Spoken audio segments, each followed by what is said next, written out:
Are you struggling for consistency in your sim racing? Does your iRating look like a roller coaster? If so, we have good news for you. The way to get more consistent is to first understand what you're doing differently than the professionals. And VRS is the answer. With our competitive subscription, you will have the telemetry, setups, tutorials, and everything else you need to fully analyze your driving. Our data packs and the ability to compare your driving with the best in the world will show you exactly where to adjust your inputs, change your driving line, and shave seconds off of your lap times. And our powerful and precise Direct Force Pro wheelbase and precision pedals are being used by some of the world's best drivers. All these champions agree that VRS hardware is not just the best on the market, it's also priced well below the competition. So if you're looking to upgrade to direct drive and the best pedals in sim racing, VRS is your answer. If you want to get better, get faster,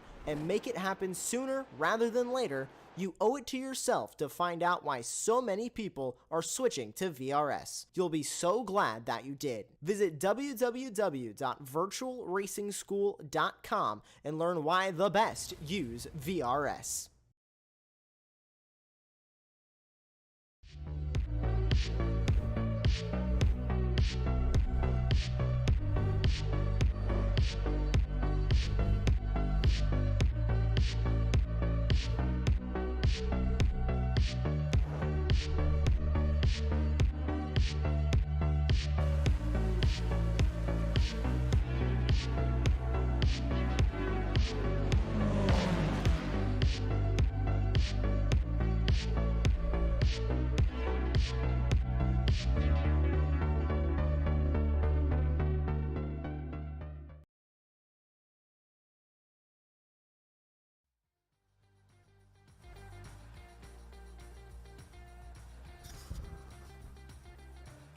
Five events down and one still to go. 3 drivers in contention still for the series, 3 more races to settle.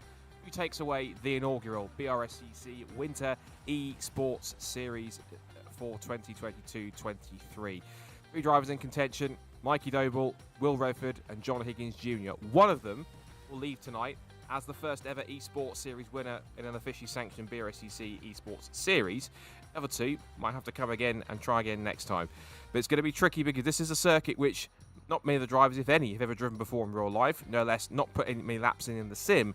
And it's one of USA's finest, and that's one of the world's most finest and most toughest corners in the world, the corkscrew. It is WeatherTech Raceway Laguna Seca in Monterey, California, USA.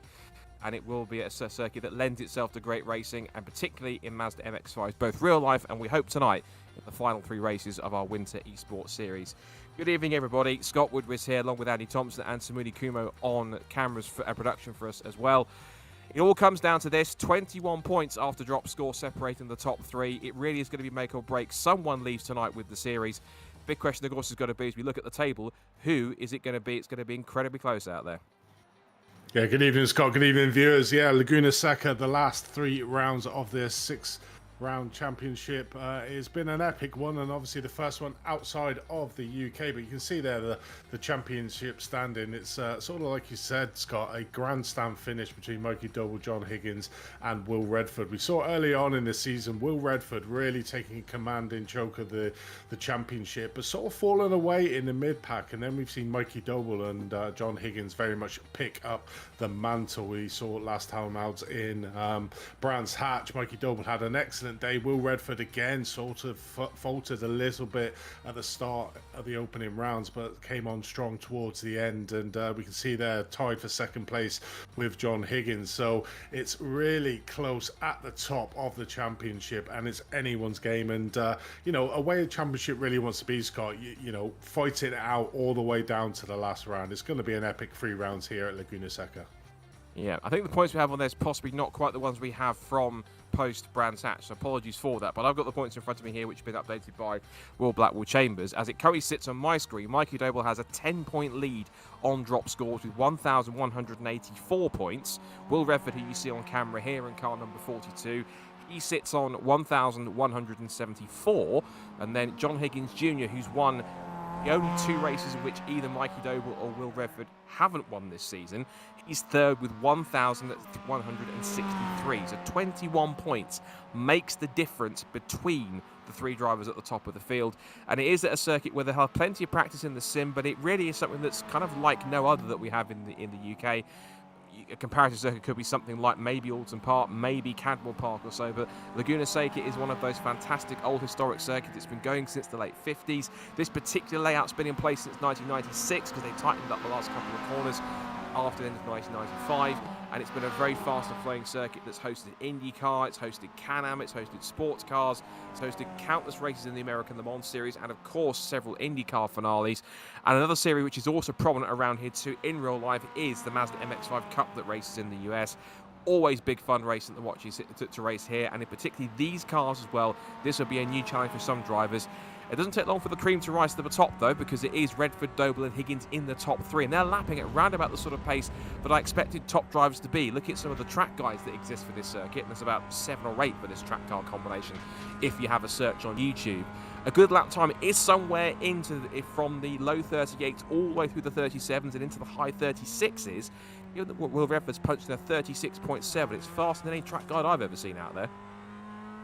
Yeah, it certainly is a very technical track. We're just riding on board at the moment with Redford. It's a really undulating track for elevation changes are really severe on this. So the drivers have really got to be aware on that opening lap coming down to the Andretti hairpin turn number 2, which is a double apex corner. You know, it always invites that deep lunge into that corner where we've seen in the past on many championships that I've commentated around here, you know, quite a few incidents coming around that turn number 2. And then we just saw there Will Redford coming up Rainhill Straight, coming up to the corkscrews you mentioned earlier. Very much a blind corner, so you've really got to make sure that you get your braking marker point well established for that, because you can quite easily see quite a few cars overshooting the top of the corkscrew and end up going off the track. So it's going to be a technical track for the drivers to do, and like you said, a lot of them won't have driven this in real life.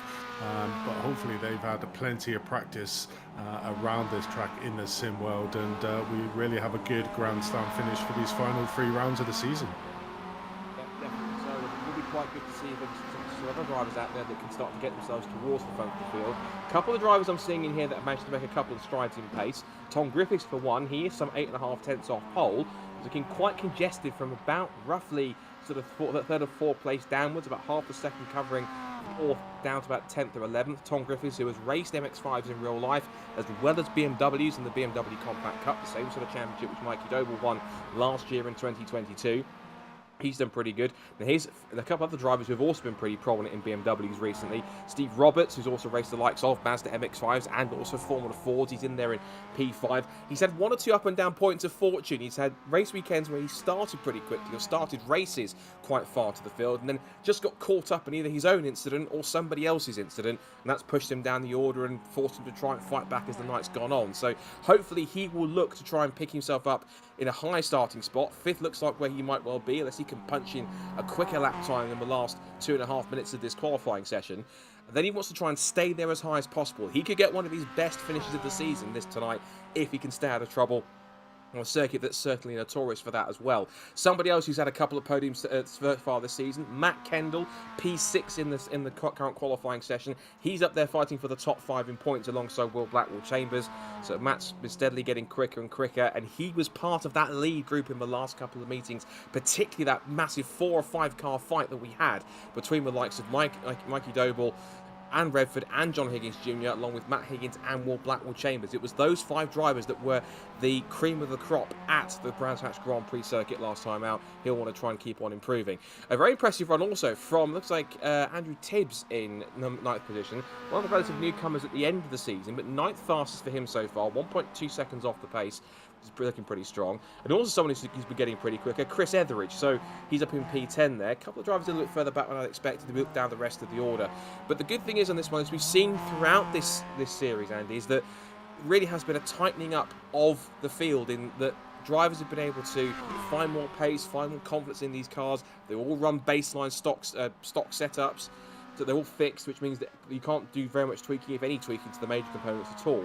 and it means it's down on driver skill alone, and that's allowed some of the drivers that started a bit far off the pace at the start of the season to catch up through the rounds as they got used to the car and the setup, to now when they've got to this point here at Laguna Seca, they're more in tune, they're more confident, they're more happy with how this car drives, and Laguna Seca, we could see some personal bests from quite a few drivers here tonight, getting the most out of this MX-5 finally here at this final round.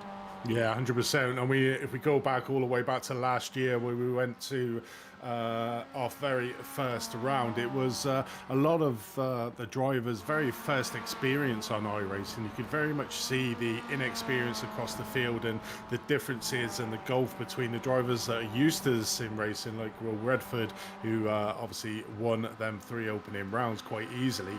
But then, as you mentioned, during the season, a lot of the drivers are getting used to the way this car handles on this sim, and basically really closing up the gap. In the last couple of rounds we've seen it, you mentioned there Matt Kendall, Tom Griffiths, Lee Britton has always been there, and Andrew Tibbs obviously first round out at Brands Hatch last time out, you know, really closing the gap. So it's not all been Redford, Doble and John Higgins Jr., but a lot more people are now joining into that frame. You mentioned last time out in Brands Hatch we had a group of 5 at the front in the 3 races, almost constantly out there, and I'm expecting tonight's racing to be a lot better, but a different track with a different type of driving style that needs to be done, and it's going to be interesting to see what happens in the 3 races. We'll see what happens in just a moment as qualifying has now concluded. Cars started to form themselves up for the first of our 3 races tonight here at Laguna Seca, and this is how it looks. The 3 championship series contenders are all towards the front. Will Redford on a storming pole position by over 0.4 of a second on pole. He needs to be up towards the front and keeping out of trouble to get himself into that possible series winning position. Then Mikey Doble, points leader, alongside him on the front row. Steve Roberts did improve in that session after we talked about it, and he is now up into 3rd on the grid from John Higgins Jr. Then Will Blackwood Chambers and Tom Griffiths come next on the 3rd row, followed by Matt Kendall and Lee Britton. Then Andrew Tibbs with a very impressive run in 9th. Chris Etheridge rounding out the top 10. Then it's Keith Dalton and Patrick Fletcher, who is a regular in the MX-5 Super Cup. Good to see him on the grid for one of the first few times. His team boss, Luke Herbert, 3-time Super Cup champion, is 13th on the grid alongside his driver Tom Selden. Then it's John Pethick and Richard Harwood from Pete Smith and Rowan Lundy. Joseph Doble, sibling to Mikey, is alongside Richard Wootton, and Aidan Edgar and Harry England from Fiesta Juniors. James Riley and Robert Bannister round out the 12th row of the grid. And I think that is all of our 24 runners and riders for tonight's festivities. It is going to be a tense affair at the front of the field, but it's the 3 cars you want to watch for. The white, black and green car of Will Redford, car number 42.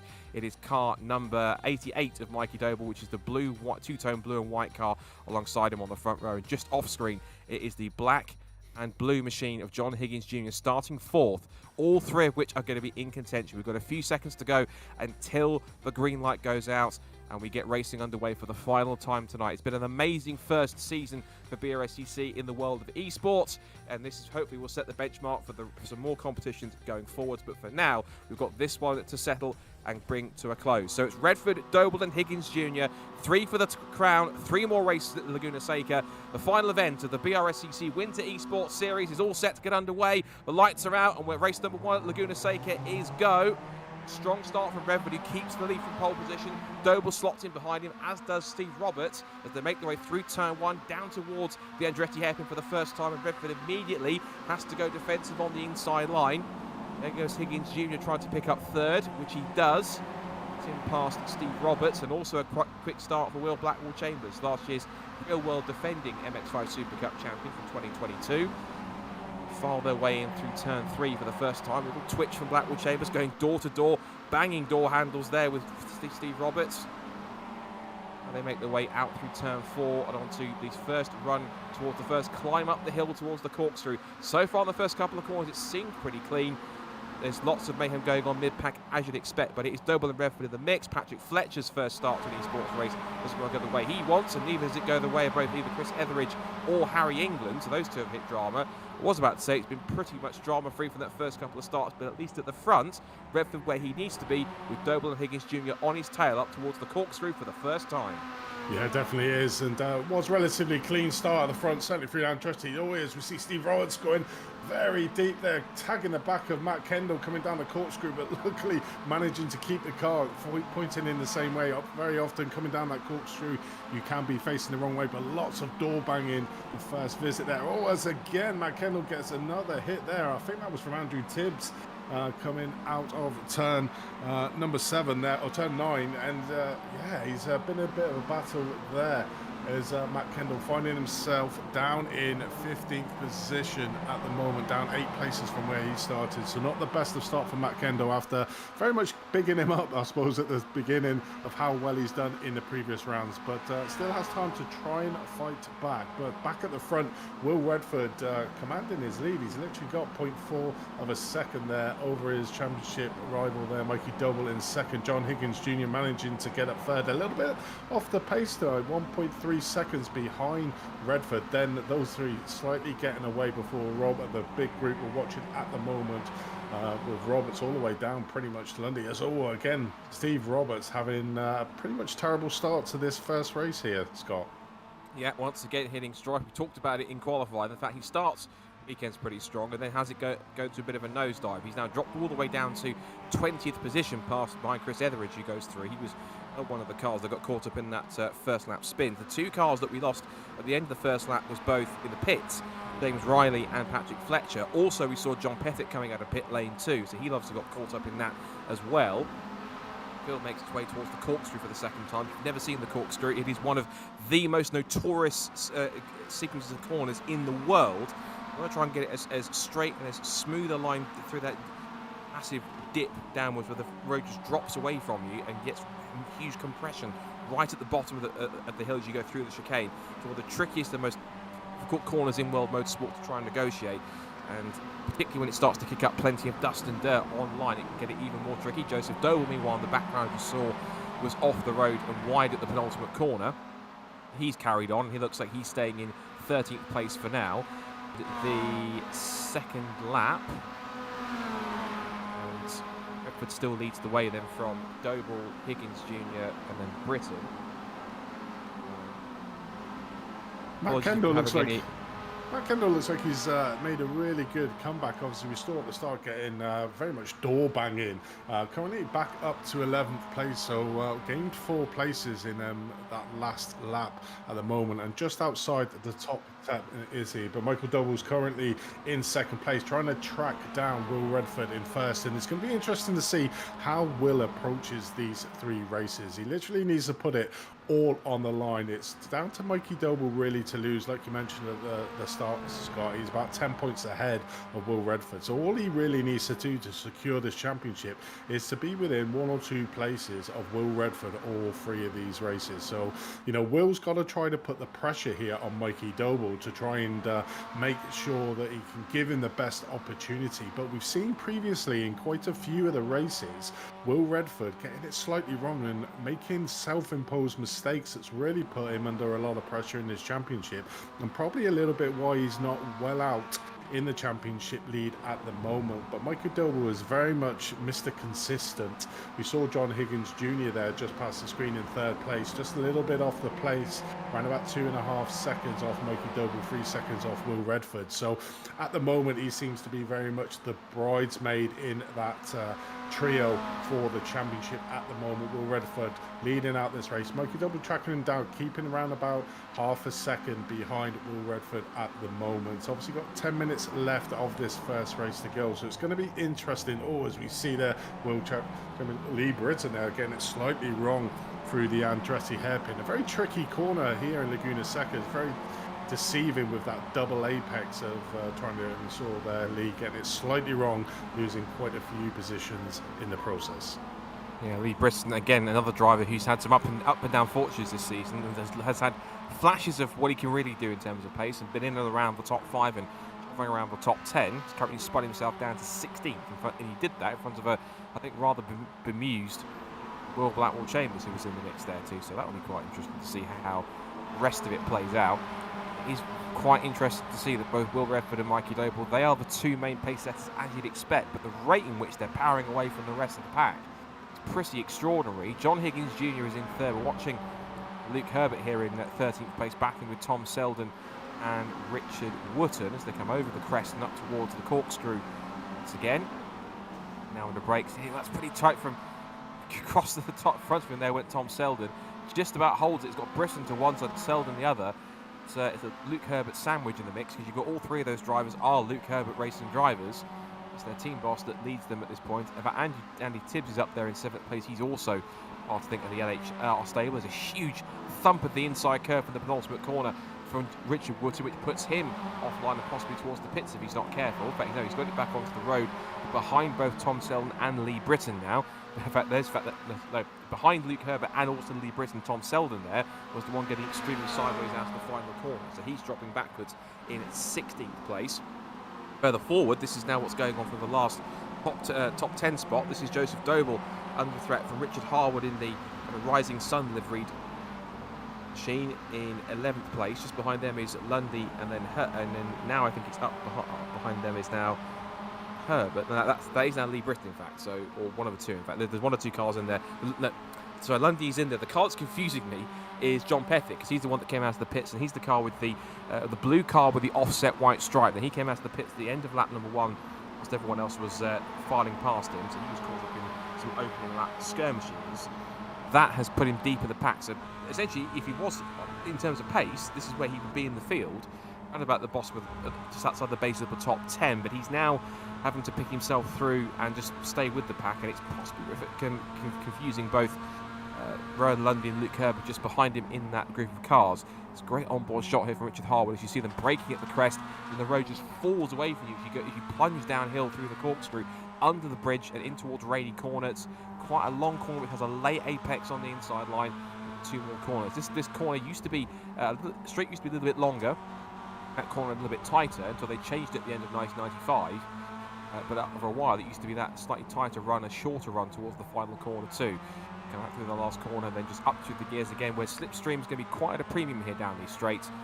If you look towards the front of the field and looking at the gap, and that gap has now only gone out from what was about 4 tenths, it's been doubled to 8 tenths per second. And I've worked it out that, given that Will Redford got pole position, that should give him a bonus point. If he gets the fastest lap, that'll be a bonus point as well. So you should get, if he wins, you get 102, and you get 100 points for a win, and it goes down in increments of 2. So you get 98 for second, 96 for third, so on and so forth. So that says to me, if you can take 4 points away from him, that should change the gap on what was, I believe, 11 points. I'll run myself with the gap here for a second. So coming through, it was 10 points. If he takes 4 points out of that, at least 6, which is what he needs to hope for, is then that Doble doesn't finish any higher than 3rd in the next 2 races, and he can go on to win the next 2. And that might be the only way he can try and steal his title away from Mike, who came into the evening with that 10-point advantage. So Will's doing everything he can, but unfortunately for him, so is Doble, and it's working out for him so far in 2nd place.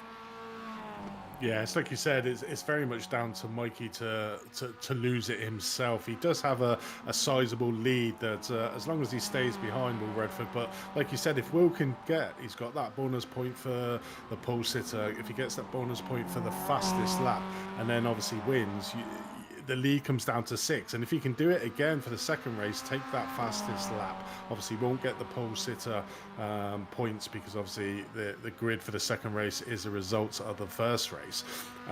He can close it down, and if he can keep that up, then like you said, that there is an outside chance, but that's probably the best that he can hope for, is that outside chance, and maybe something happens to Mikey Doble.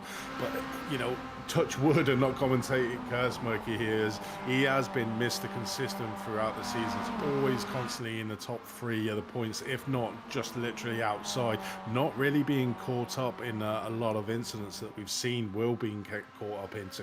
So it's going to be interesting to see, but I think Will's just got to put it all on the line here. He's got to win all 3 races and then just hope some of the results goes his way to give him an outside fighting chance of the championship. But I mean, it's just amazing how much John Higgins Jr., as we can see him there just in the background, is off the pace here. 7 seconds and sort of in no man's land at the moment. So really struggling, and the front 2 at the moment with Redford and Doble really pulling away from the rest of the field, like pretty much we've seen the majority of this season. Yeah, ironically, it's an easy thing to say, but if we didn't have Redford or Doble in the field, then John Higgins Jr. would be the pace setter out of everyone else, and he would be the one that would have potentially about a 3.5 second lead over these two. This is the fight for fourth on screen between Will Blackwell Chambers and Tom Griffiths. Now, I imagine these two will do plenty of this nose to tail running in this year's real MX-5 Super Cup, which gets underway in just a couple of weeks' time on March 18th and 19th at Silverstone on the Grand Prix circuit. But out through the final corner here at Laguna Seca onto another lap. We're coming onto roughly around about 3.5 minutes to go in this race as we come across the line. So now Redford's lead by 0.7 of a second from Doble in second place, a further 7 seconds back John Higgins Jr. Then this fight for fourth, as we still see Will Chambers now under attack from Tom Griffiths. He makes the big dive up the inside in towards the Andretti hairpin. Makes the move stick. So I think Blackwell Chambers didn't fight that too much. He seemed to just sit back and think, he might have got me here and got me sort of spooked on the inside line, but I'm going to sit back here in the draft in the next couple of corners. Might try and follow him here for another lap or two to see if he can get that position back, but he can't sit there and be patient for too long. He's got less than 3 minutes, so not that many more laps still to go. Rest of the top 10 is Andrew Tibbs in 6th position. Really good run from him, one of his first few esports races in 6th position. Recovering Matt Kendall after he had that spin and contact with Steve Roberts up at the corkscrew on the opening lap. He's in 7th. It's Keith Dalton, Pete Smith and Joseph Doble rounding out the top 10. The top 10 covered by 23 seconds at this point. But as Andrew Tibbs makes his way up the field, he's someone who seems to have adapted pretty quickly. I'm not sure how much more experience he's got in sims prior to this, but holding off someone who's been getting steadily quicker and quicker throughout the season, and on the recovery trail after that first lap incident, just about here at the top of the corkscrew. Yeah, it definitely is pretty much starting where he had off, and he's just going down the inside here for Andrew Tibbs making the move. So a great recovery drive here from Matt, considering he was in P16 for the end of that first lap, got himself up to P6, so really a man on the charge. The fastest laps, sort of, he's up there with a 1:37.99, so well in the hint of sort of the fastest lap is Matt Kendall, but it's very interesting. And the two people that have made the biggest gain, and we're looking at him here, is Pete Smith. He's up 9 places from where he started in P8 at the moment, under a little bit of pressure from Dalton behind in the 711 car there as he come down into the Andretti hairpin, and very much closing off that inside line there was Pete Smith, but just slightly giving an opening there for Keith Dalton to make that opportunity, but unfortunately. So a great drive for Pete Smith, and I think he's relatively new, Scott. I don't remember seeing him in many of the races, so if this is his first outing, he's doing an exceptional job here in this first race. Only 1 minute left of this first race of 3 here tonight. Will Redford leads it 0.7 of a second ahead of Mikey Doble. John Higgins Jr. now 9 seconds behind, but certainly the battle at the moment is you're watching here for P10, Richard Hardwood, Joseph Doble, Lee Britton there just on the back, on the fringes, and Luke Herbert in 13th overall. So a good battle on shooting. This is going to be close side by side there through turn number 6 is always a treacherous, so this could be interesting here coming up to the corkscrew, literally like the arc side by side. As we see there, a little slight hit. That was Luke Herbert. He was really sailing up to the back of all 3 cars pretty quickly, and I think going up towards the corkscrew, he kind of caught his braking off guard a little bit, and inadvertently, and I'm sure very accidentally, they just nudged one of his team members off the road, and that being Lee Britton. So once again, Lee being the harbiter of some rather bad luck at the moment. He's not really getting the rub of the green in very many races in this esports series, and that's this type being another one. It's been tagged twice. And speaking of Luke, he might got a taste of his own medicine slightly by being nudged by Joseph Doble. So it just comes back onto the road. That was right in front of Richard Wootton. So I have to say that was a bit of a clumsy rejoin from Luke. He could have possibly looked a bit more to the left and seen him come back onto the road there, but Richard might feel a bit hard done by. That number 3 car might still be able to continue without too much damage. And he moves across, and I'm not sure if that was tit for tat or not, but either so, Richard Wootton's pushed his car.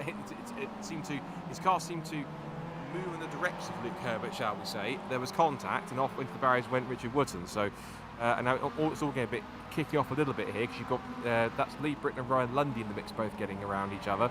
So there's all sorts going on here outside the top 10, but they're all holding each other up, getting involved in shenanigans like this, which is not really how we want to see it.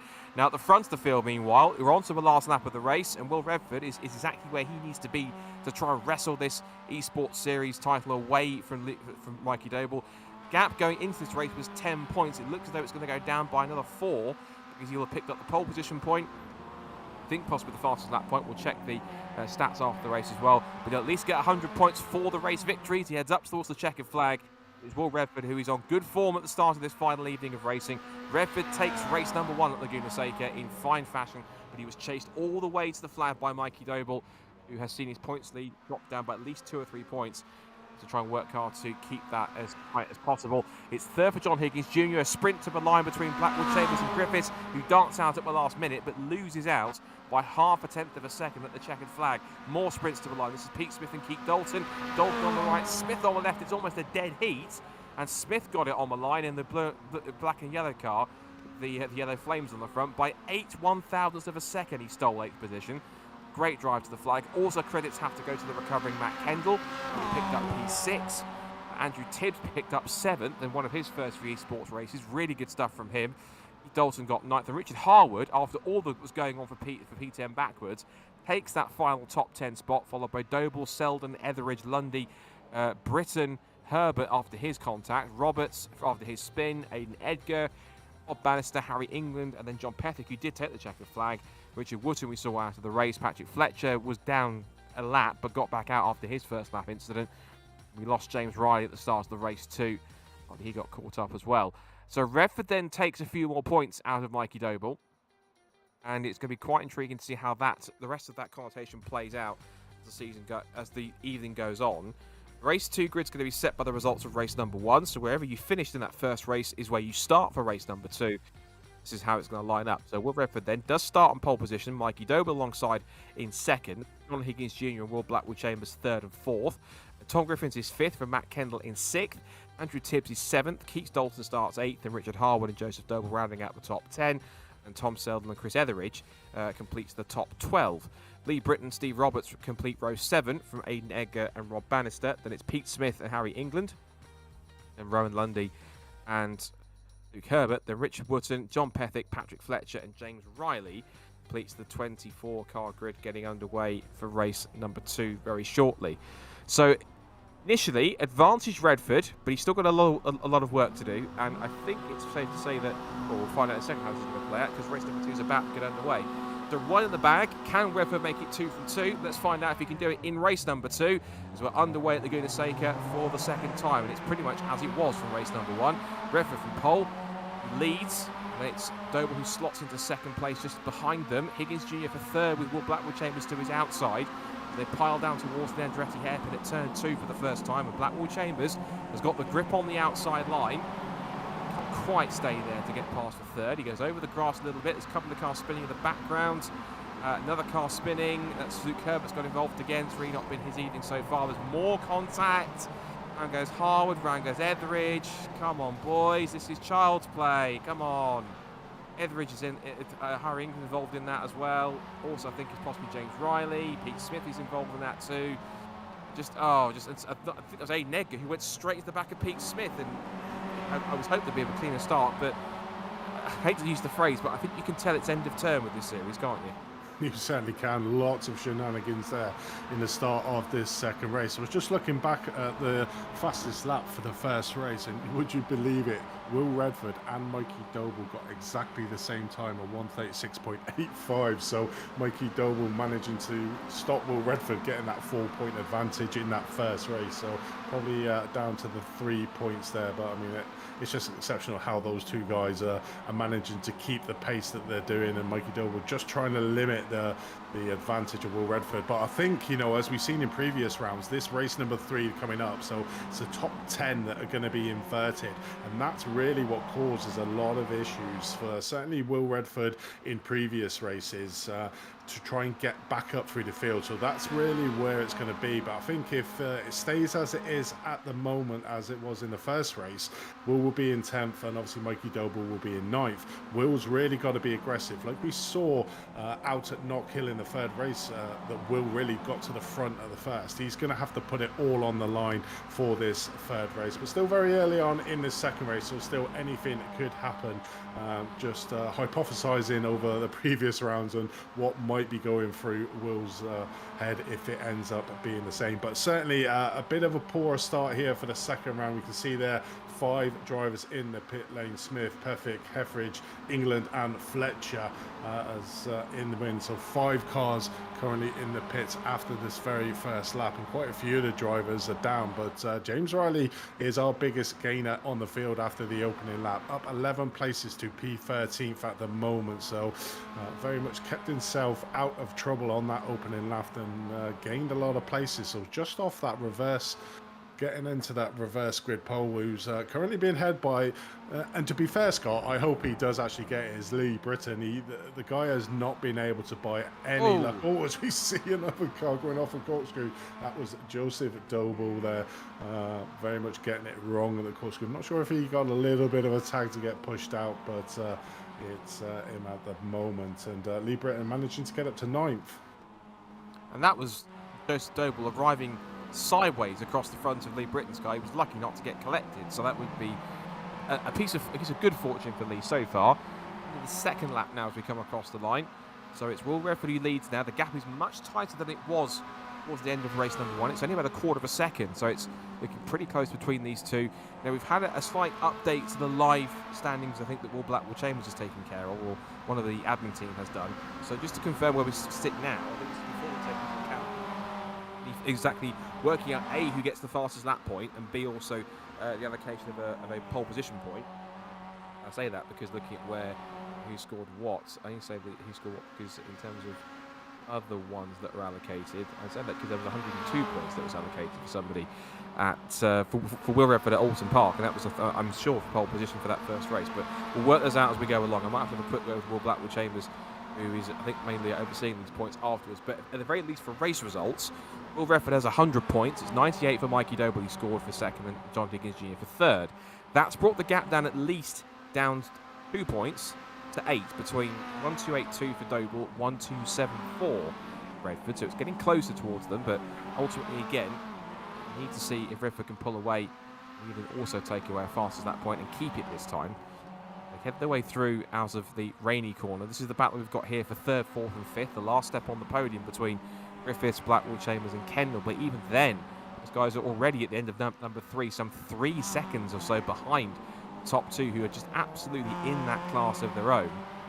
Come out of the final hairpin here. Now John Higgins Jr., after his slight off up at turn 6, is recovering from that quickly enough, and he's on the back of these 3-car battle pretty quickly. We're seeing here Blackwell Chambers to the right of Griffiths here, and Kendall might try and force his way down the inside of both of them. Prime view here as we come up to the double apex left-hand with Andretti hairpin, and the wide line for Will Blackwell Chambers didn't quite work for him in the first instance because he lost out to Kendall very momentarily, but then on the next corner for turn 3, now Blackwell Chambers to stay on the inside line and pick up that position once again. So as they come up through now turn 4, now this very short curved section before they go underneath the Mother's Bridge, and under brakes now for this corner here. We've got to try and give as much momentum as possible all the way through this left hand and start the climb up the hill toward the peak of the hill at the corkscrew. We'll see here if Kendall's got anything left in reserve here. John Higgins Jr. only about 3/10 behind. And the rest of the pack is Tibbs in 7th, Dalton 8th, Lee Britton 9th. If it stays as it is, P10 at the moment goes to that man Steve Roberts. Imagine if he got the reverse grid pole. Well, it would have been, unless Keith Dalton stays there. He's now dropped to 10th. Roberts is up to 9th now, only about a couple of tenths away from Britton ahead of him. And that is, talk about curse the commentator.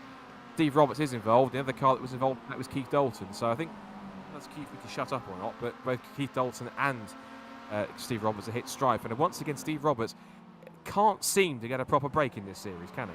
No, he certainly can't. Like you said, he's always up the front end of the grid for that first race, but then unfortunately either getting hit or making slight mistakes himself, always finds himself towards the back.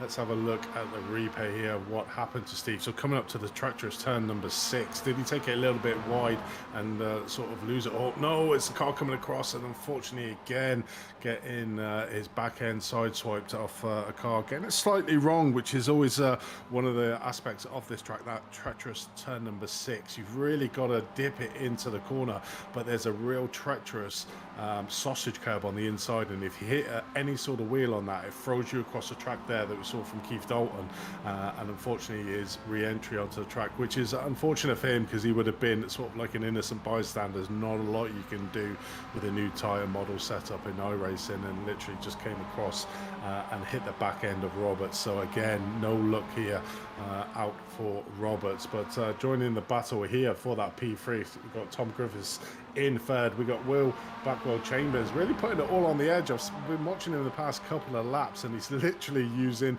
all of the track possible to make any sort of advantage is Will at the moment, but really putting Tom Griffiths under a lot of pressure. Matt Kendall has had a great recovery drive from where we saw him in that first lap out in the first race, where he's down into P16th, has managed to get him up onto P5. Got a really good opportunity here for P3, all getting his tyre slightly onto the dirty stuff, managing to keep it, but himself and John Higgins Jr. in this second race has sort of almost fallen away on the back end of this quad that we're seeing. Oh, as we see him try to make a move on the inside of the final curve, just slightly hitting into the back end of Mike Kendall. Luckily, no damage was done by the looks of it, and able to fight another day. These MX-5s can take a little bit of punishment and a little bit of door rubbing, but these 4 cars locked to get that last place on the podium. Will Blackwell Chambers has managed to get past Tom Griffiths here on that lap, so he heads out this 4-car battle for that last place on the podium. But the front 2 again, Scott, have managed to just scamper away. Will Redford just getting up to his round about half a second lead over Mikey Doble, but at the moment these two very much locked together by what seems an umbilical cord. Pretty close as well. Back to James, looks like he went wide next in turn 4, which means that he's now under threat once again from Griffiths. Matt Kennedy senses possibly just biding his time here, although he was getting a little bit in, but he did get rudely shoved in the rear by John Higgins Jr. up at the final corner just at the end of the lap we've just completed. Now as they come up through turn 6 and now start the climb, continue the climb upwards towards crest and up towards the top of the corkscrew. It's a bit of a crest you have to brake on in a straight line to get this car stopped all the way to the right run, and James looking a little nervous as he came towards the apex and turned his way through. A lot of dust and dirt that's been kicked up as the cars been using all the road, and a bit of runoff here. And look at Kendall going to stick his nose up the inside in towards Rainy Corner. That sort of double apex left-handed. It's got a late second apex as you go through. Higgins Jr. fancies a look as he comes up through the right-hander now towards the final corner and another lap, and they're all moving all over each other as Higgins Jr. has another look up the inside, and this time he avoids contact, but he forces Kendall to run wide over the AstroTurf on the exit. He's going to put himself level as they come up towards the pit straight. This is over 5th position. They watch Will Chambers and Griffiths in front scrap over the final podium place. Kendall will give as good as he's got as he goes up through turn 1. This very fast left-handed kink. Meanwhile, Griffiths going for 3rd up the inside of Blackwell Chambers. He's done this before. Just almost nibbles the rear end of Blackwell Chambers' car. Meanwhile, John Higgins Jr. does complete the move on Kendall. Looking back to the rest of the top 10, it's still, as we continue to watch this, it's still Lee Britton 7th, Andrew Tibbs in 8th, and then Joseph Doble 9th, and Rowan Lundy's the man that will start on the reverse grid pole if he stays where he is. And that will be quite a sensation for him. He'll have Joseph Doble alongside him, and I suspect that if Joseph Doble was there in 9th, it's the second on the grid. The fact that obviously he was starting ahead of both Will Redford and Mikey Doble, depending on what happens in the next roughly 4 minutes or so, if things stay as they are, can't help but feel that Joseph Doble, if there hasn't been at least a conversation between Mikey and Joseph to say, look, in this reverse grid, if you're ahead of me, I want to just try and back him up a little bit and try and force him to lose a couple more points. I'd be surprised if that conversation hasn't happened at least once between those two, because let's face it, they're teammates, they're brothers, they're siblings. They're going to want to try and help out each other, particularly Joseph, if he can try and make life a bit more difficult for Will in that 3rd race if he can. 100%. I mean, it would be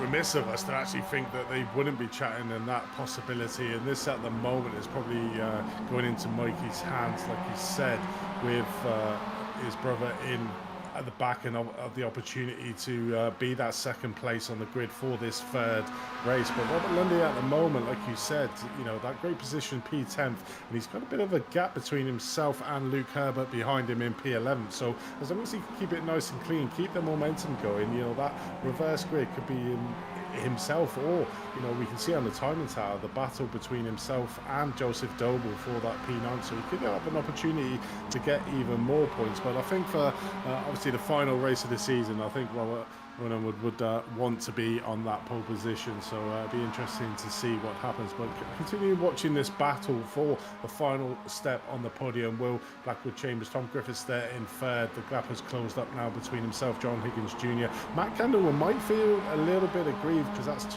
almost two laps in a row previously before John got that passing move done. Was that John Higgins sort of lunged into that last corner, and we saw that passing move there that John Higgins made, where Mike probably went out a little bit wide, seeing that John Higgins was almost trying to dive again up his inside, but trying to give back as he nearly goes into the back there of Tom Griffiths coming down into the corkscrew.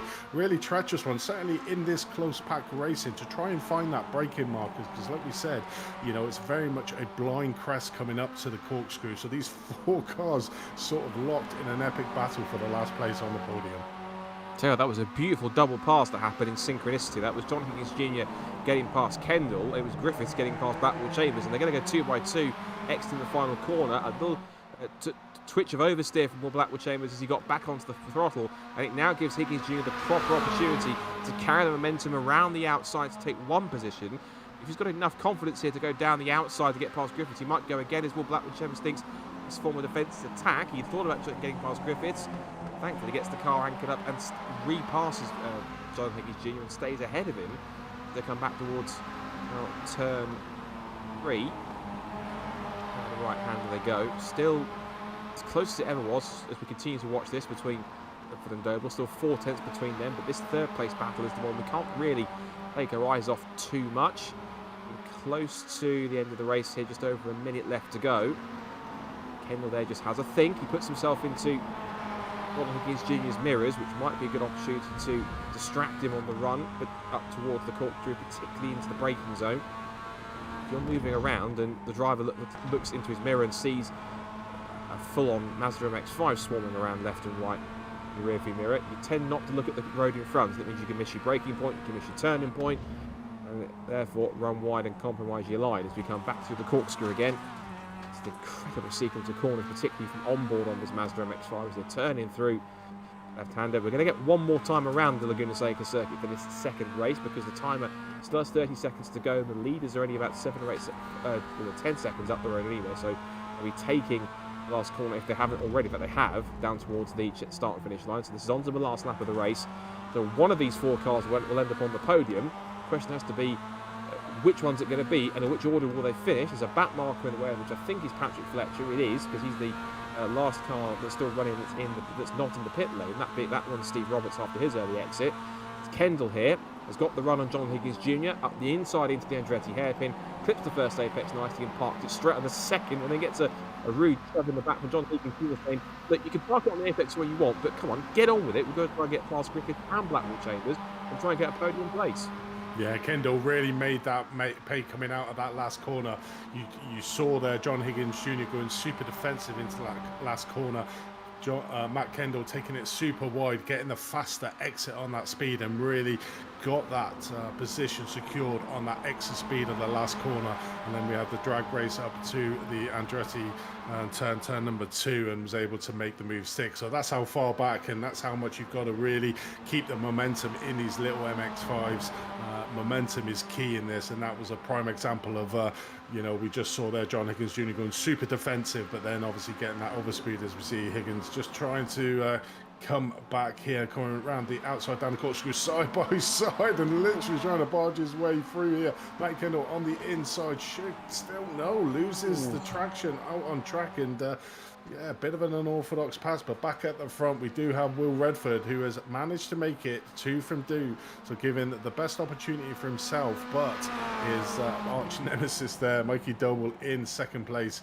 Just like a praying mantis, just watching what Will Redford does. But looking back at this battle for third, Tom Griffiths manages to secure that third place. Will Blackwood Chambers getting 4th. John Higgins Jr. managed to just keep in front of Matt Kendall for 6th. Lee Britton in 7th, so a great finish for him. Andrew Tibbs coming down. Is he going to take that 8th place? Yes, he is. Joseph Doble in 9th, and Ronan Lundy is best probably positioned here, and obviously our post hitter for race number 3. Yeah, so Ronan Lundy then will pick up the reverse grid pole, but crucially, it's for Will Redford. It's more points he takes away from Mikey Doble. Only 2, it looks like, which means that should only bring the gap down at the very least by another 2 points. Always we see some more, even more shenanigans going on right towards the end of that race, and that was between James Riley and Tom James Riley and Tom Selden at the last corner. So that was not quite called for, I don't think, between those two. I'm not quite sure what happened there, but that's I'm sure something that we looked after afterwards. As the car arrives, that's Richard Wood, who's had his own dramas throughout the race. As he picks his way back up the order and towards the line. He will beat them both to the checker flag. If that sprint to the line, he picks up 2 late places on the run to the finish line. He got 15th position as a whole of that one. So that will be at least another 2 points taken out. Do we know who took the fastest lap of the race in that second race? Just looking at it, yes, it was Will Redford with a 136.80. Second was Mikey Doble with 136.86. So that means that I think that should be another. Yeah, we can see now there's some more fastest lap points being put in. So again, not sure if there was a point given for pole. Fastest lap points are being put in here, and the fastest lap point, maybe because it was set by him first, has been given to Will Redford in that first race. So we see it's 3 points taken Mikey Doble in that first race, 3 for second, which means now that's 6 points taken from the 10 points he had going into that race, which means looking on those drop scores. Although I think possibly the drops, yeah, which means now there is literally 4 points in it now between the top 2, which means Will Redford needs to, if he can, needs to outscore Mikey Doble by at least 4 points, because then we have to start playing the game of count back on race victories. Let's look at the result for race number 2 before we do that. We've got a bit of time in between races 2 and 3 to set the grid. So Will Redford then takes the victory by 0.4 of a second, so a closer winning margin this time at the front. Tom Griffiths is in 3rd, from Will Blackwell Chambers 4th. And it's John Higgins Jr. 5th, Matt Kendall 6th, E. Britton 7th, Andrew Tibbs 8th, still impressive for one of his first evenings in the eSports Series. Joseph Doble 9th, and he will crucially start on the front row of the grid alongside reverse pole sitter Rowan Lundy. What role can he play in trying to help Mikey Doble stay atop of the points and take the eSports Series? 11th for Keith Dalton, ahead of Richard Harwood in 12th place. Luke Herbert was another driver with more eventful antics in this weekend so far. He finished 13th. Then it's Aidan Edgar, Richard Wootton, James Riley and Tom Selden after their last lap collision. And it's Pete Smith in 18th place, John Pethick, Rob Bannister, Harry England, Chris Etheridge, Patrick Fletcher's had a tough evening, but he's finished 3 laps down. And Steve Roberts, who I think retired midway through after he's had, again, good pace, but just not being able to really make the most of it. So I'm just seeing the points are being reset, at least from the front runners. I can see just Will's doing his thing to reset some of the points here. There's a particular battle going on also. I think he's just calculating what's going on for 4th and 5th in the points. And I'll give you some news on that in a second. So it looks as though, looking at the results here, that out of the 10-point lead, Will Redford has recovered 6 points from the 10 that he needs to try and gain back at least. Now, in terms of count back for victory, let's try and work this out. So Will Redford had 4. I'm going to do this actively here. He got the hat trick at Alton Park, 1 race win at Silverstone, which brings him to 4. Then he won his next race after that, and the 2 races at Brands Hatch, that's 6. 8. So if he wins this race coming up, that'll be 9 race wins for him for the season. Compare that to Mikey Doble, who's had a win at 2 wins at Silverstone, 2 wins at Donington Park, which takes him to 4. Wait for this order to reset itself quickly, which we go, yeah, so Mikey's still leading there by 4. So it's now Silverstone, 2 at Silverstone, 2 at Donington, 2 at Knockhill, and 2 at Brands Hatch. So ironically, we're actually, I think, tied on race wins between each other. So even if somehow Mikey Doble was only able to pick up, let's say, well, if he only got 4 points, or if he outscored, if both of these drivers did not win this next race, and Redford did outscore Doble by at least by 4 points, that would put them equal on points by the looks of it on drop scores. Depending on drop score things depend. If they finish 2nd, 3rd, or 4th, or 5th, wherever, their worst highest result is actually it's 84 points twice for Will Redford, and it's 92 for Mikey Doble, so there could be a difference in there. Essentially, Will Redford has to do everything he can to try and outscore Mikey Doble by at least 4 points. If he can win this race, even if they ended up on equal points, is what I'm trying to say, then Redford would still win, because he would have 1 more win than Doble, because they're both on 8 victories at this point going into this final race of not just of the evening, but of the entire season. So ultimately, Redford needs to try and win this race, and he needs to try and hope that Redford essentially finishes 3rd or lower, and that'll be regardless if he gets the fastest lap or not. I think if Redford gets the fastest lap of the race and wins, that's another 4 points taken out, and that will mean. Well, no, actually, that might work out in his favour. Actually, I'm trying to. It's all the permutations, isn't it? It's mental, but I mean, it's all coming down to this last race, Scott, isn't it? I mean.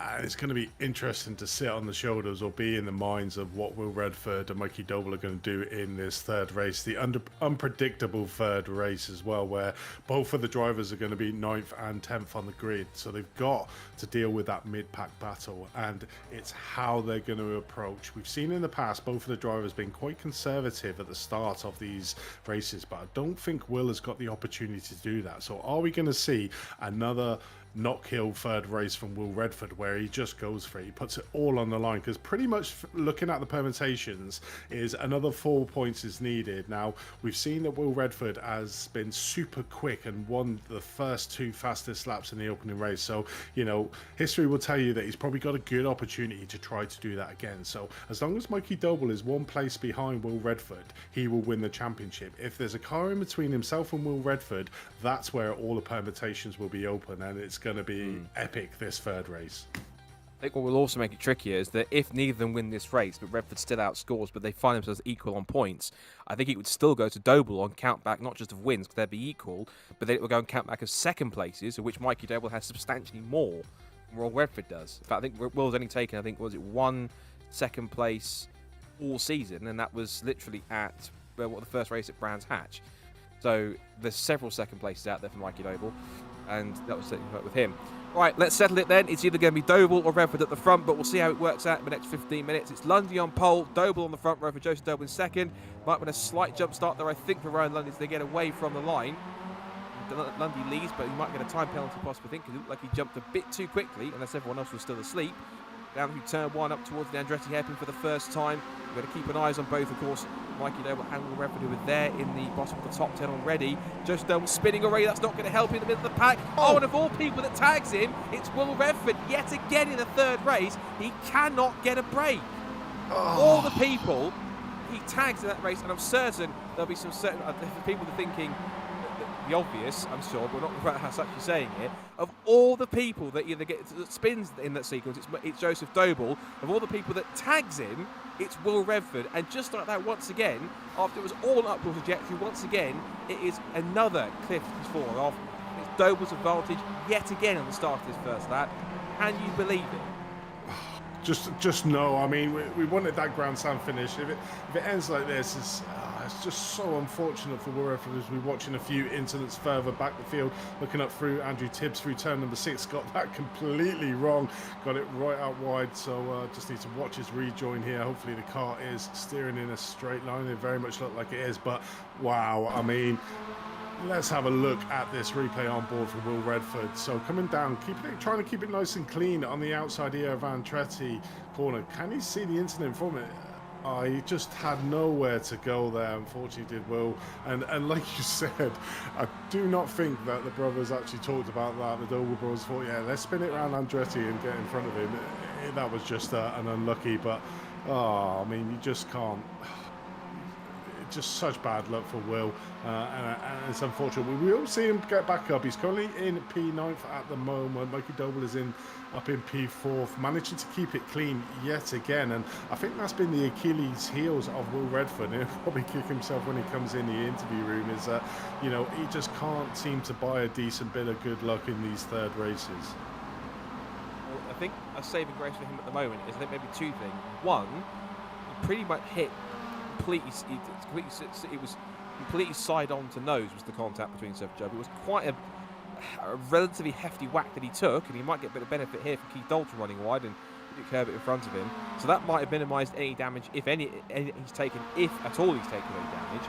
The second thing is it's happened on the first corner, the second corner of the first lap when everyone's still quite closely bunched together, and Mikey Doble is still only up in 4th place.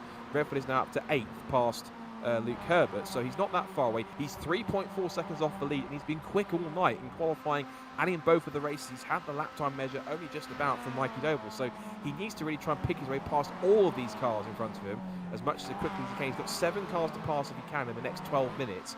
It'll be quite the task, but we've seen Will do this before, climb his way back through the order. I think if anyone can do it, it certainly will be Will Redford if he can possibly manage it. Of all the people leading, of course, if we say of all the people, it's Lee Britton who's got the advantage here. He leads from John Higgins Jr. in second place. Crucially, though, Mikey Doble is up to third now. He's 1.2 seconds off the lead as they come onto the straight for the second time. Redford's still there in that leading group quite far. He's past Keith Dalton. That's up to 7th. He's gone past him now. So Britton leads it. Higgins in second. Doble third. Griffiths fourth. Then it's Kendall, Blackwell, Chambers. And then there's a small gap to Will Redford. He's got a second and a half to make up. But what will be beneficial here is, one, if Doble's stuck in this group, he can't get any higher than third place for the time being. And the other part is, if they're all fighting amongst each other, the easiest going to be for him to start to close up. He's doing so already. He came across the line 3 seconds back. He's already made up, I think, quite literally. What's the gap now? It's now about 3 tenths already. So he's made up a couple of tenths in his first part of this lap itself. And it looks though, I think here, that Mikey Doble's not having the easiest time getting past both either John Higgins Jr. or Lee Britton here. He's stuck in third place whilst these two are nose to tail. He's got the very feisty Tom Griffiths behind him. Now as Doble tries to force the issue, does he want to take this risk in towards turn 6? You might think he wants to. He can't afford getting contact like that. He tags the back of John Higgins Jr., who gets sideways exiting turn 6. He backs off, and here goes Tom Griffiths. Griffiths gets past both of them, so does Matt Kendall, and immediately we thought the one championship contender was getting involved in strife. Mikey Doble almost comes to blows again, loses 2 spots, and who's right behind him now? He's just past Will Blackwood Chambers? Will Redford. Now, it gets very interesting with a third of the race to go. Redford has got Doble back in his sights. This series fight for the title ain't over by a long shot. No way, and that was a really unorthodox try and overtake there from Mikey Doble to try and get that through turn number 6. He must know that going side by side through there is always going to ask for trouble, and nearly came a cropper. Managed to keep it both cars as well. Redford is all the backing. Mikey Doble just trying to get the move done. Mike just going super defensive here, coming down through turn number 1 into the Andretti curve. It's a battle between the two. Will Redford is trying everything he can, but I mean, Mikey Doble almost gifted there the championship over to Will Redford. Managed to save it coming out of turn number 6. I mean, that's a great bit of skill to be able to keep that car, because literally the car in front of him nearly came across him as well. So pretty much an unorthodox error there for Mikey Doble to try and make that passing move through turn number 6. But again, this is game on, like you said. We can watch it on board with Will Redford as we look at Mikey Doble just in front of him, and this could be paying into Will Redford's card, because these are not fighting over first and second. This is 4th and 5th. So if Will can get past Mikey Doble, he has got cars in front of him to chase, and like I said, if he can get that fastest lap and then basically keep a car in between him and Mikey Doble, there's every opportunity he could still win this championship. So Mikey Doble very much dicing with a little bit of death here in this final race, maybe trying to give all the viewers an awesome grandstand finish to what has been an epic series in these MX-5 cars.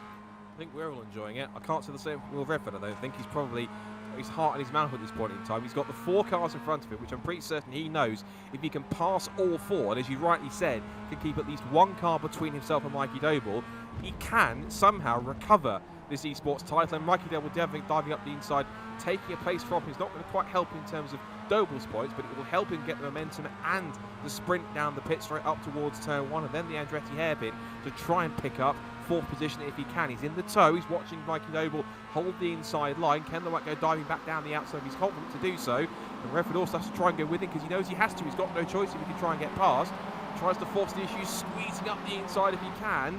He'll have the outside line for turn 3. Meanwhile, just in front of him, whilst we watch for that, we're looking at 2 battles here consecutively. We've got Will Redford trying to get past Kendall, who's being almost a bit held up here. He's got the undercut on the exit turn 3. Surely has to be up the inside for turn 4 this time. Gets under brakes, turns to the right-hander, through he goes. That's up to P4 now. Meanwhile, Doble all over the back of Tom Griffiths. This would be for 2nd place if he can get past.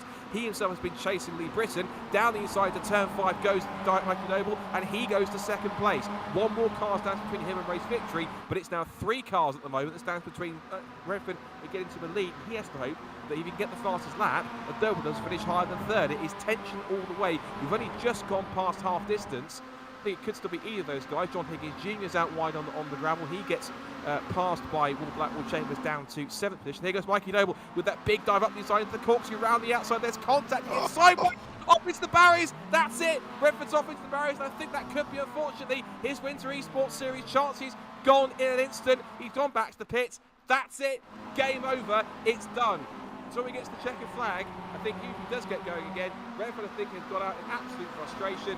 And if Doble keeps on as he is, he will be the first ever BRSCC Winter Esports Series champion.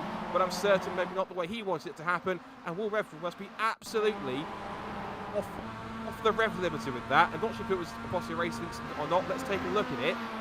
Down towards the corkscrew. He makes the big dive up the inside towards the inside of Tom Griffiths, tries to move across. I don't think he realised that Tom Griffiths was still there on the inside. And I hate to say it on that one, Andy, I think Will Redford, unfortunately, while he might not want to hear it, has every bit of that to blame himself, because he went up the inside and looked to me as if he simply squeezed Tom Griffiths, and Tom had absolutely nowhere to go on the racing line.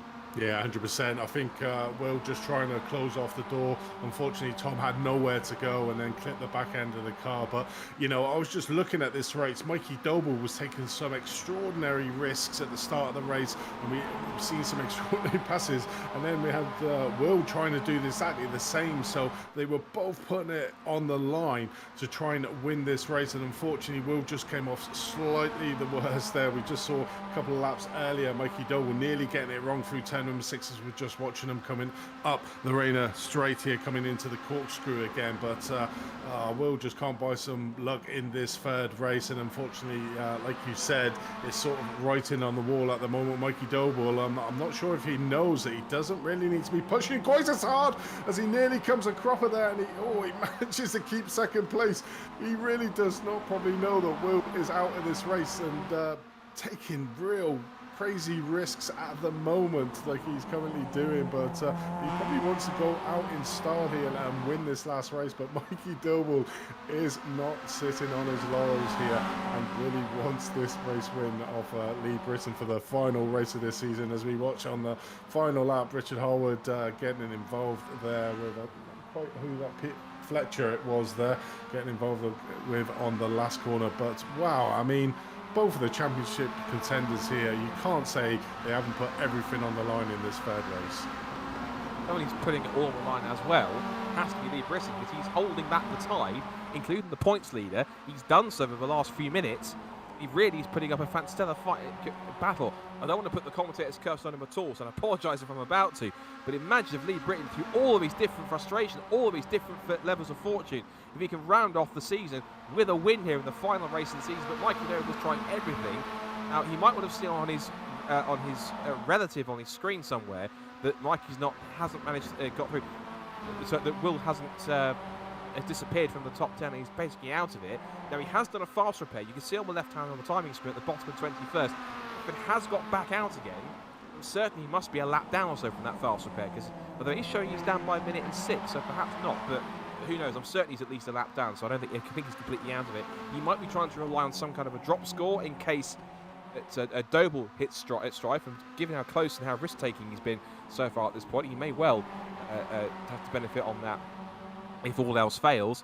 But Doble again, he finds himself trying to get past, looking left and right, and here comes Tom Griffiths diving down the outside, absolutely sells him a dummy down at the outside line at the hairpin. He's got the run, he'll get the toe from Lee Britton, he'll get second place, with Doble trying to fight him back all the way towards turn 1 of the Andretti hairpin. Henley's 4th, John Higgins Jr. is 5th, and Blackwell Chambers is 6th. It is 6th for the lead and podium places as Doble, what's happened to Doble? I think it's a slowdown, it must be a slowdown penalty, because Doble's dropped to 6th. That must be the only reason, apart from missing a gear, which I don't think it was, because these cars are sequential, I think. It has to be a slowdown penalty. So Mikey Doble then has dropped from what was 2nd to 6th. He wants to get himself back up the order, has to do it all over again, unless he realises that it's extreme thought here, but he thinks, look, I don't need to be in this fight. 6th at the moment is enough for me to get it done. Let's simply sit here, get the race result done, and just go take the points. But I suspect possibly that was more a slowdown penalty for cutting the corner or running wide somewhere, other than anything else. Yeah, 100%. And I think, to be perfectly honest, Scott, I think that slowdown penalty has probably saved Mikey Doble, because he was in the thick of it. You know, he was taking probably undue risks in the championship standing to try and get the first place. So being back in 6th place, as you can see there, just dropping off the back of Blackwell Chambers, is probably giving him the championship, because he was he was just doing crazy risks, considering Will Redford is completely out of the championship, and the championship is his. All he needs to do is finish the race. Doesn't matter what position he finishes in, his championship is his. But being that where he was just taking risks, taking passing opportunities where you think you wouldn't. What are you doing that for, you crazy man? You know, that slowdown has perfectly saved him, I believe, to be able to win this championship. But it's changed at the front though. Lee Britton's made the mistake, and now it's all four of the cars that were chasing him. Everyone's sailing by. Now it's side by side, almost 3 wide as John Higgins Jr. tries to push the gap between Kendall to his right and Griffiths to his left. Will Blackwood Chambers must be laughing to himself watching this all happen in front of him. Down towards the hairpin, 2 deep into the corner. Griffiths clatters into the side of Kendall. Kendall now might lose out to second place for John Higgins Jr. Lee Britton's back to 5th now behind Blackwood Chambers. Back up the inside to hold second place goes Matt Kendall. Blackwood Chambers sticks his nose up the inside and thinks, I want a podium for my final race in season 2. Let's see if I can make this happen. It really is all kicking off. I think we're on pretty much, the last lap is won. About just over a minute to go, so I expect this is the last lap one. They're going to get one more time around by the looks of it. Now, 6th position is still Mikey Doble. 7th place is Luke Herbert. So Luke Herbert's really found a bit of turn of pace, and he's the car right at the back of the queue. There he is, the blue and white car with the white roll cage. 3-time MX-5 Super Cup champion in P7, watching all this happen in front of him. He's pulled away from some of the carnage, and so he's been able to get up there towards the front. With the leaders, it's still side by side. As now we've got Lee Britton trying to get back up to 4th now to replace Will Blackwood Chambers in that place in the top 5. The corkscrew is where that contact before between Griffiths and Redford, and this time I think Britton and Blackwood Chambers learnt their lesson from that, and they've managed to hold back and stay in 4th and 5th. But it looks like Britton has got that position done, so he's up into P4 again now. Really is 3 for the lead. They're going to come across the line, I think, only just with a few seconds to spare here as they come towards the end of the lap here. 10 seconds to go. It's going to be close. They will just get to the line before the checkered flag comes out. So they're going to get one more tour around the WeatherTech Laguna Seca Raceway. Yep, with about 2 or 3 seconds to spare. And now it is Griffiths to the lead. Kendall seconds, with John Higgins Jr. is trying to get P2 down towards Andretti hairpin. The final lap of the season, side by side into the hairpin. And Higgins Jr. goes to 2nd. It could still be John Higgins Jr. to get his 3rd win of the year. I mean, it'll be only keep just him and Redford and Doble's the only 3 winners in the series, unless Griffiths can take his first win, or so can Matt Kendall. Kendall's been threatening this for the last couple of meetings, getting so quick and so high up the order. He could be a surprise winner if he can get past Higgins and Griffiths if he can make it stick. Lee Britton's not counted out here. He could still be on the podium places. As for Will Blackwood Chambers in P5, he's still holding on. I think that Mikey Doble looks as though he's resigning himself to P6. He's not pushing too hard. I think he realises that P6, even if he gets a couple of points back, being one of his worst results, it will still be enough for him to clinch the title, because he knows that Redford is back down in 20th and with no chance whatsoever to try and pick it up. They come up towards the crest for the final time. The last few corners of the series, and Griffiths is going to try and defend for his life here down towards the corkscrew. In over the crest, down at the compression of the hill, a little sideways. The Higgins will try and get him back here down the outside line towards Rainy Corner. Through a left-hander. Kendall sends it up the inside to take 2nd place from Higgins. They're still wheel-to-wheel down towards the 2nd to last corner. 2 corners left. It looks as though I think that Tom Griffiths will hold on for this one. Up towards the final corner, little dart out from Kendall, same for Blackwood Chambers. They're going to finish 1st, 2nd, 3rd, 4th and 5th.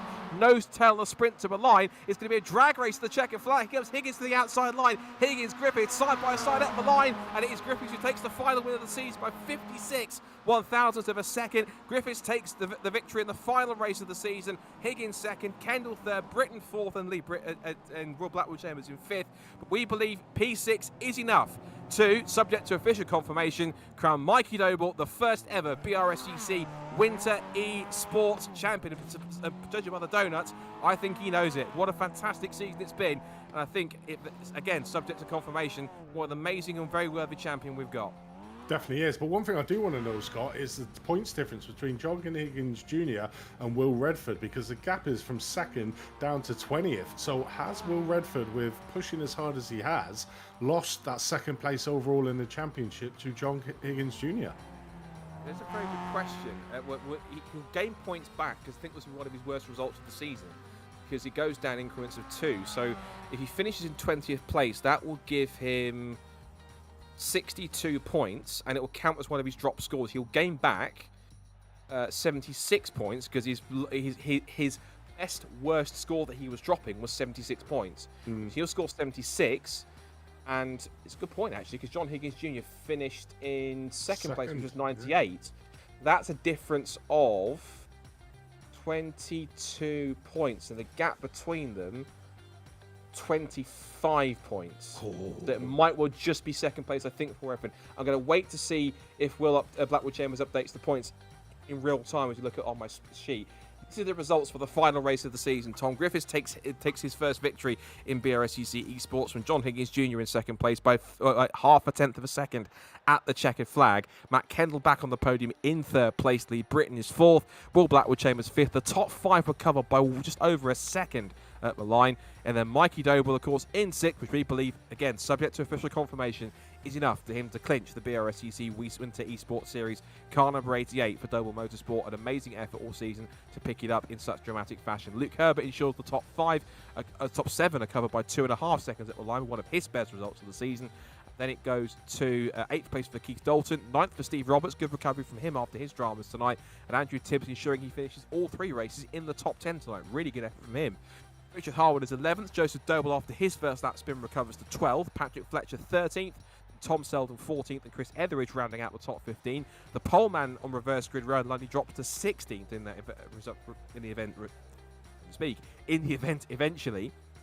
Harry England in 17th place, but it's Pete Smith, John Pethitt, Will Redford. What could have been? Of course, I'm sure we'll get a reaction from him at some point in the next few moments when we talk to some of our drivers. But 20th, I think he'll gain some points back for that being one of his worst results of the season. It might well just be enough for him to hold on to second place.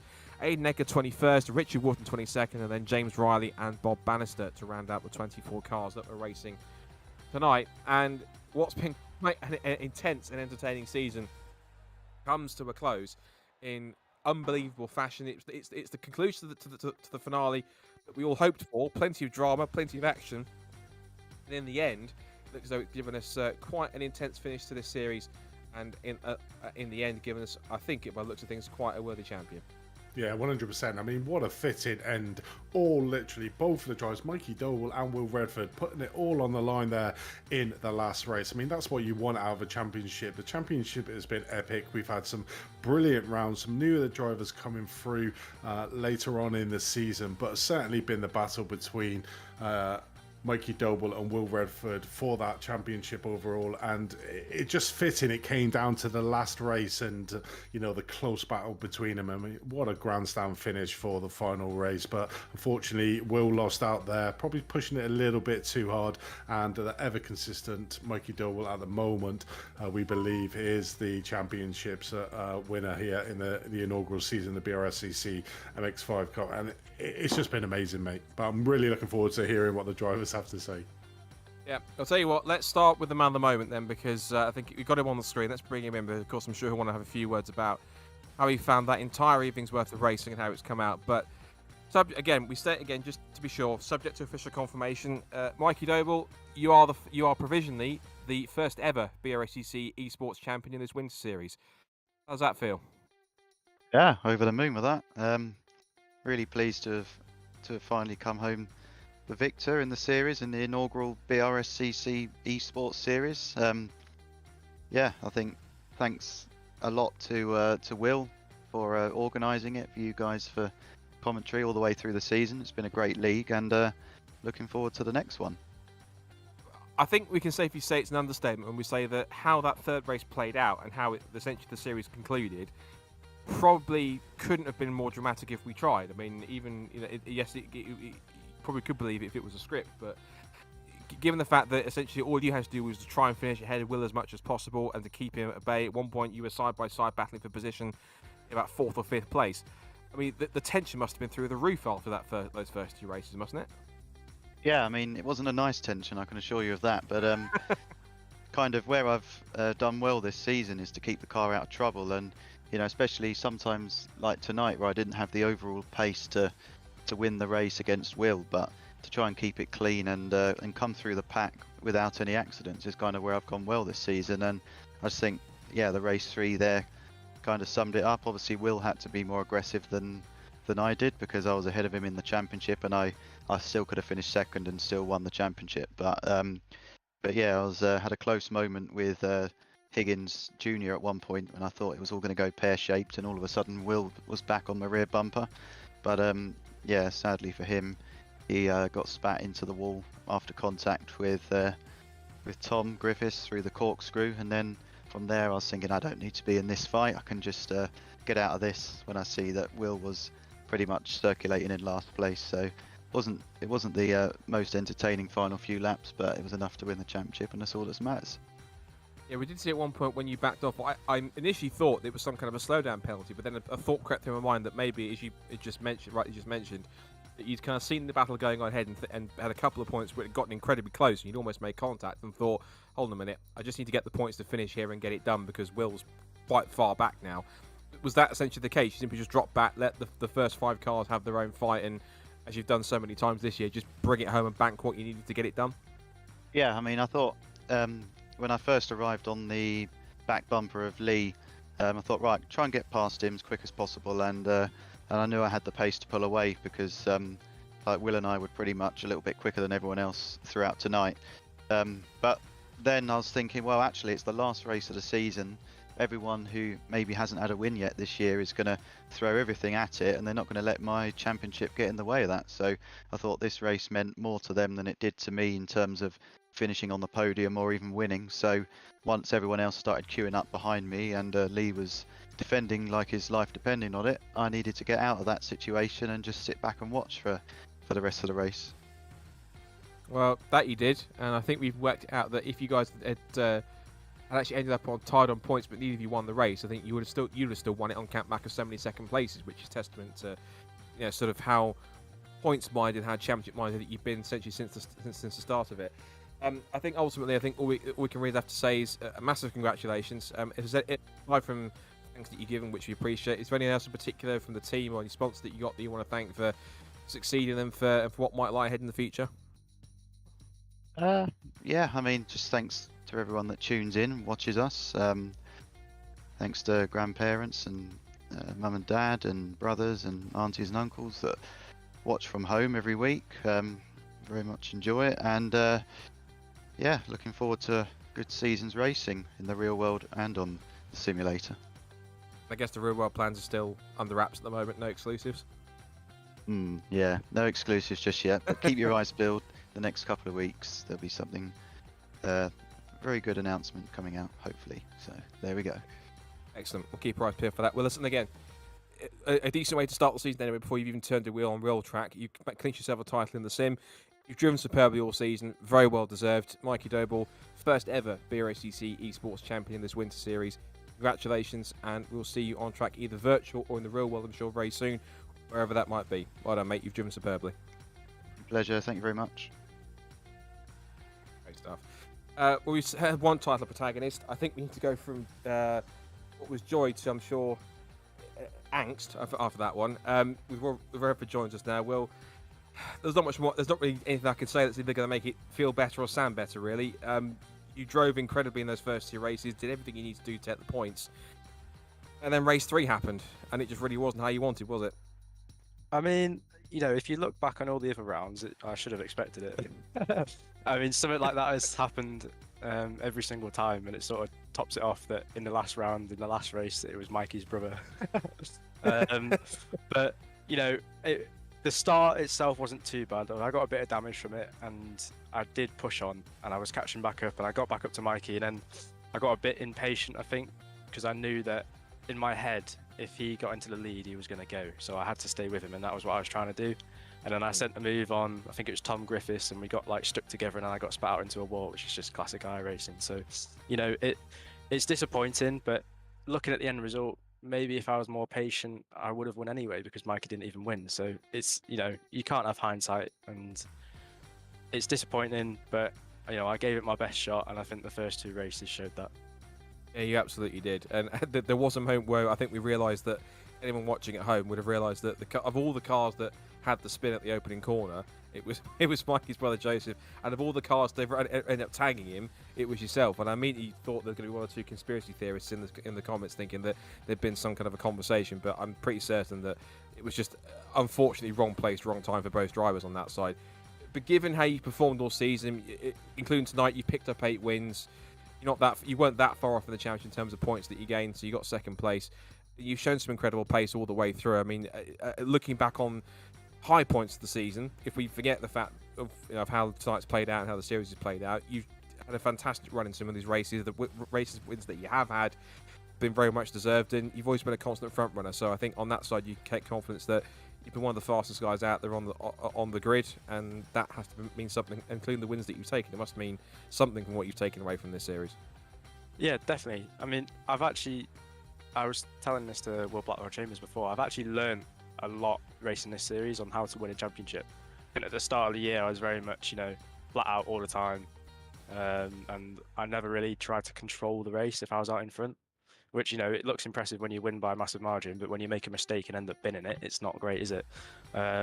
So I've learned to sort of calm it down towards the end of the year, and I've learned, overall how to win a championship. I mean, you look at Mikey, and he's been consistent throughout. He hasn't made any mistakes, and even though he's maybe not as fast as me, he's still up there with me because the car and with the draft and whatnot, it allows it to happen.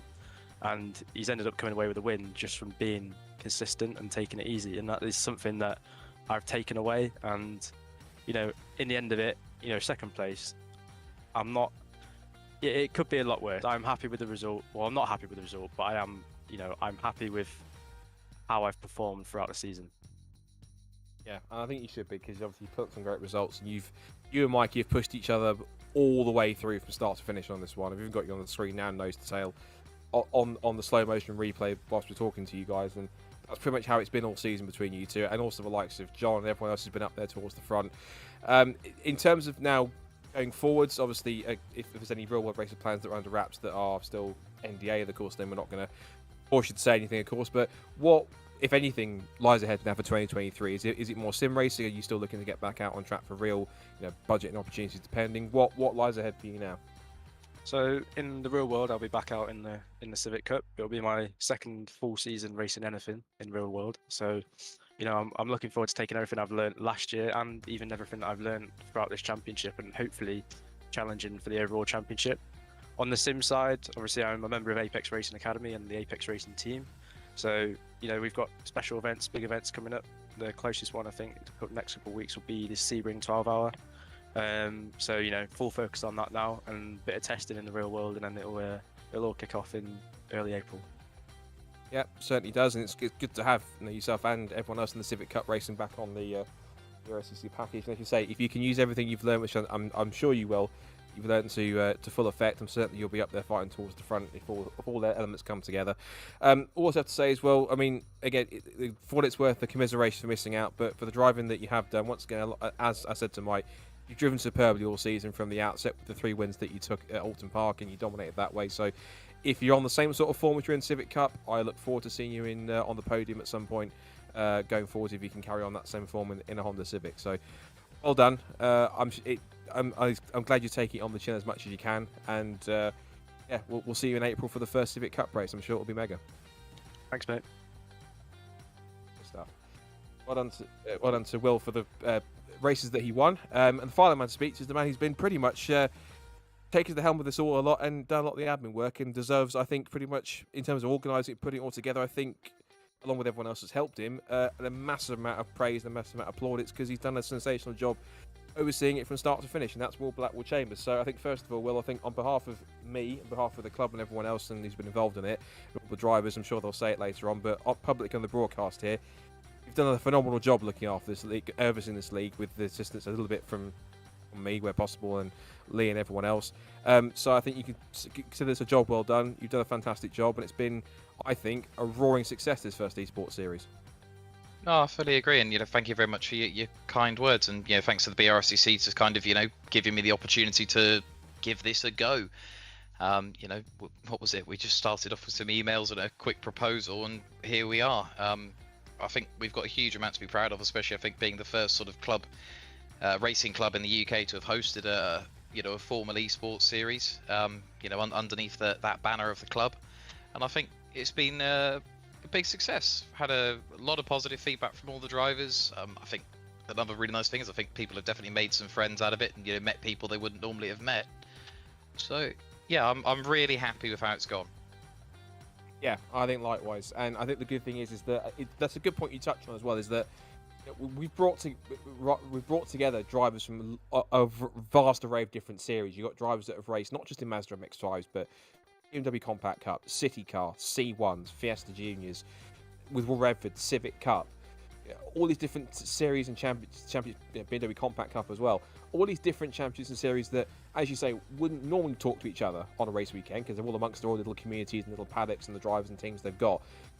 I'd like to think now that at least some of these guys, if they're on the same race weekend, that they'll be able to, they've made these friendships, they can go and chat to them, they'll be across paddocks talking to them, and who knows, there might be some interest where some drivers might want to switch at some point if they're looking for future options. They're racing in one BRSCC championship and they see they've got a friend that they've raced against in this series that's in something else across the way on the other side of the paddock, might spark their interest to keep it a go, but and keep them within the BRSCC sphere as a whole. And I think what's nice is that because you've got so many different drivers that have taken it up from so many different championships and series, it just shows how much a diverse pool of races and talent that we've got to bring them all together, to give them opportunity to race amongst each other and to kind of put it as almost like a little mini all-stars in terms of who's the best of the best. Although, and this is, I think we can safely say, those who race in real-world drive in real life, which is mainly the Mazda and BMW drivers, kind of still have the measure in these cars, given that they've got given experience in the cars they've driven. So I think in some ways it wasn't too unsurprising to see the likes of yourself and Tom Griffiths and Matt Kendall and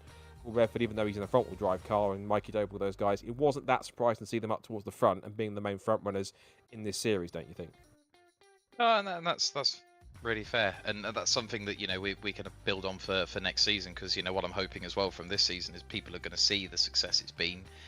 It's been on TV. Big thanks to Apex TV for all of your help getting this series through, and we can now start pushing towards, obviously not organising now, but organise for next year. I'm hoping that people go back to their, as you say, their paddocks, their series, and say, hang on, I did this over the winter, it kept me entertained and it was actually awesome fun. And we'll start to again continue to build interest in sim racing and bring more real life racers back onto the sim and sort of get them enjoying this world away from weekend racing.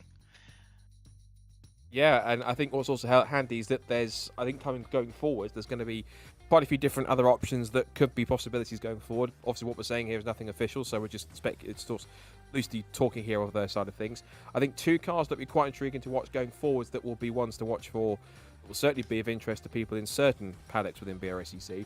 One, I think, is definitely we've got a Formula 4 1600 on its way, which I'm sure that will at some point spawn some kind of a Formula 4 series, because let's face it, I've seen plenty of the Formula 4 community that are also sim racers have seen this coming out and have fallen over themselves waiting for it to come out. There was a recent video that came out of its first run, still in work in progress, on a work in progress version of a new circuit that's coming, which is Jerez in Spain. The other one that was kind of officially put out in the last day or two, or last 24 hours, is the Clios. Because, of course, if those who know BRSCC, within one of the new series that we have, the Evolution Trophy, there is a new series by the guys at Cook Sport Performance, the Cook Sport Renault Cup, so who knows? Could be conversations there, and that could turn something as well. But there's BMWs in here as well. There's one or two Hondas. There's other single-seater stuff. There's GTs. There's TCR cars. The possibilities going forward, I think you'd agree, are quite broad, and not just iRacing. There might be some possibilities with one or two mods, potentially a Assetto Corsa if that works out.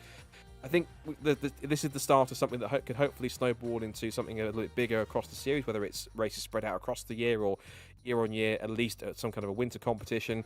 I think what we've got here is something that is going to hopefully expand a bit more and become eventually a proper dedicated esports sector for BRSCC that's only going to grow. Yeah, and the other thing we need to understand in the future is the appetite for BRSCC members that may not necessarily have the funds to go racing for real, but it doesn't mean they can't go sim racing. That is the joy of sim racing. The cost point Absolutely. of entry is so much lower, and something we can definitely look at in the future is bringing sort of members of the BRSCC, people who love motorsport and want to get involved, but maybe can't quite get on the circuit for whatever reason, and start bringing them into this online world, which, believe me, from what I've been doing this evening, it's just as hard to do this. Actually, let's be honest, it's harder. I haven't won a race this season. It's harder to do this than it is to do real life. So yeah, there's a lot of interesting areas we can start expanding into. Yeah, I think not to put it down on it, I think given the competition that looks like you're going to have in Super Cup, it's going to be even tougher for you to win in this one. So you have to put your elbows out even more than you did last year to get that done. But I'm certain if you can make the car work like you did last year, then I think you'll be just fine, I'm sure. But either way, I think we have to give some thanks whilst you're here. Please stand here for the rest of this interview bit, because just to close it off, because I think he deserves to, because there are the players that we need to give thanks to. We need to give thanks to Will. We need to give thanks to Lee Britton, to a couple of the other guys. Again, I'm sure we'll remind me of some of the other guys we need to thank as well, because forgive me, their names escape me for the time being. And feel free to Jack Noller and Matt Kendall have been a big help as well, especially sort of the back end of this season. Once we started getting going, sort of helping out here, there, and everywhere, and coming up with some good ideas for next season. So big thanks to them, and obviously, thanks to Mikey Doble and Will Redford for kind of leading the way and sort of continue to push all of us slower drivers forward. Yeah, absolutely. Also, had one of your guys in the back has been helping working on things like liveries and stuff on top of that as well. So big thank you to him as well for all of his efforts. Yeah, Brandon Blakesley's done a huge amount of liveries for us, so that's been a massive help. Yeah, indeed. He has to get thanks as well. I have to say thank you to Nankang Tyres, who've been supporting this series. Of course, their logo's been emblazoned all across the front bonnet of all the cars in this series. So that one, I believe there'll be some kind of a little wall in its way of some kind from Nankang or to Mikey, but we'll work that out post-season. Thank you also to Will, of course, to Will and to Will Blackwood Chambers Racing for him with all the work that he's done. To Sim1 Simulators, to Lee Britton, of course, and to him for his effort in getting part in this one as well. Big thank you to everyone at Apex Racing TV for hosting the live streams and producing them for us. Great to see Woolworths Racing going on for all 6 of the events that we put on, which is excellent to see. Thank you also to iRacing for the platform that we've had, and for the racing that's been produced on the circuits and the cars that we've used as well. And also shout out as well to one of the club partners, which is runyourfleet.com, which we've always wanted to shout out in that one as well. Go and check them out, because they're one of the leading fleet specialists for businesses as well. And a big thank you to all the drivers and all the teams that have been competing in this as well, that have signed up and competed across the season. And for those who have stayed the course and gone all the way through the season up until the end. And also thank you to everyone who is, whether watching live or watched back post live stream, watched the coverage and shared it and supported it from your living rooms, wherever you've been around the world, or at least in the UK, being a part of it as well. Thanks to Andy, thanks to Lee, and also for tonight as well, to Sam, who's been on production as well, for those guys. Just everyone who's been part of it as well. It's been absolutely magnificent, and I'm pretty confident this will be the start of something pretty good now that we've got BRSCC Esports up and running.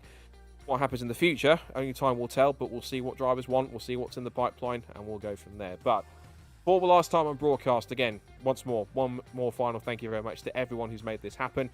From myself, Scott Woodwis, from Will, from Andy Thompson, from Sam, also from behalf of Lee Thompson as well, and everyone that's part of this series, Apex Racing TV and BRSCC and the entire grid. Thank you ever so much for being part of it, and onwards and upwards to the future of more esports races, and of course real world racing. The real BRSCC season gets underway March 18th and 19th on the Silverstone Grand Prix circuit. If you want to be there and find out all the events and all the championships and series the club does, go to brscc.co.uk for all the information, and follow us on Facebook, on Instagram, on YouTube, and we're also getting TikTok started up as well. Watch for that in the coming days and weeks. Right, that's enough for me talking. Thank you very much once again, one last time, and we'll see more action very soon, both in the real world and in the sim with the BRSCC. But until then, thank you, good night.